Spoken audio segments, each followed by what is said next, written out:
राज्यात स्थानिक स्वराज्य संस्थांच्या निवडणुकीसाठी युतीचा नवा सोलापूर पॅटर्न समोर आलेला आहे। पवारांच्या राष्ट्रवादीनं चक्क ठाकरेंविरोधात शिंदेंसोबत युती केली।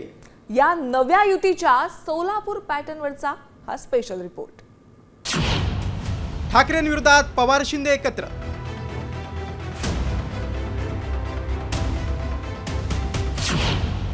स्थानिक निवडणुकीसाठी नवं समीकरण।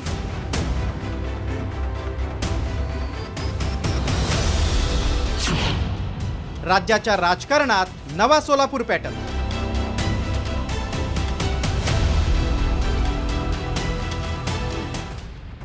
स्थानिक स्वराज्य संस्थांच्या निवडणुकीला रंग येण्यास सुरुवात झाली आहे। राज्यात महायुती आणि महाविकास आघाडी एकत्र लढण्याच्या वल्गना केल्या जात असल्या तरी सोलापूर जिल्ह्यात मात्र महायुती आणि महायुतीत फूट पडली।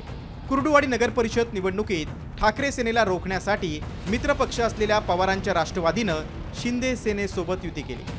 तर या युतीची पायाभरणी केली आहे पवारांचे खासदार धैर्यशील मोहिते पाटील यांनी।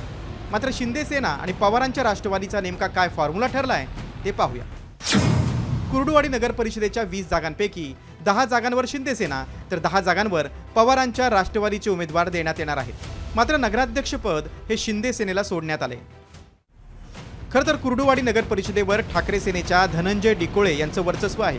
मात्र आता हे वर्चस्व मोडून काढण्यासाठी महाविकास आघाडीतील मित्रपक्ष असलेल्या ठाकरे सेनेचे कट्टर विरोधक शिंदे सेनेसोबत युतीचा निर्णय घेतलाय। कुर्डुवाडी नगरपालिकेच्या निवडणुकीमध्ये भारतीय जनता पार्टी आणि राष्ट्रवादी काँग्रेस पार्टी अजित पवार गट हे स्वतंत्रपणे निवडणूक लढवत आहेत। गेल्या 30 वर्षापासून उभाटाची सत्ता त्या ठिकाणी आहे। शिवसेना व शरद पवारांची राष्ट्रवादी काँग्रेस मिळून कुर्डुवाडी नगरपालिकेची निवडणूक लढत आहोत आणि आम्हाला खात्री आहे की 30 वर्षाची सत्ता आम्ही या ठिकाणी उलटून टाकू आणि धनुष्यबाणाचा नगराध्यक्ष आणि बहुमत त्या ठिकाणी आम्ही आणणार आहोत। सिंधुदुर्गमध्ये एकमेकांचे कट्टर विरोधक शिंदे सेना आणि ठाकरे सेना एकत्र येते।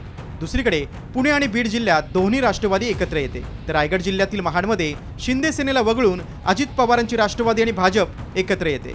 त्यामुळे तत्वांची भाषा करणारे अनेक जण सत्तेसाठी विचारसरणी बाजूला ठेवून एकत्र येत असल्याचं स्पष्ट होतंय। त्यामुळे सोयीनुसार तत्वांची भाषा करणारे अनेक जण एकमेकांच्या गळ्यात गळे घालून स्थानिक स्वराज्य संस्थेतील सत्तेची ऊब घेण्यासाठी सरसावलेत। ब्युरो रिपोर्ट, साम टीव्ही न्यूज।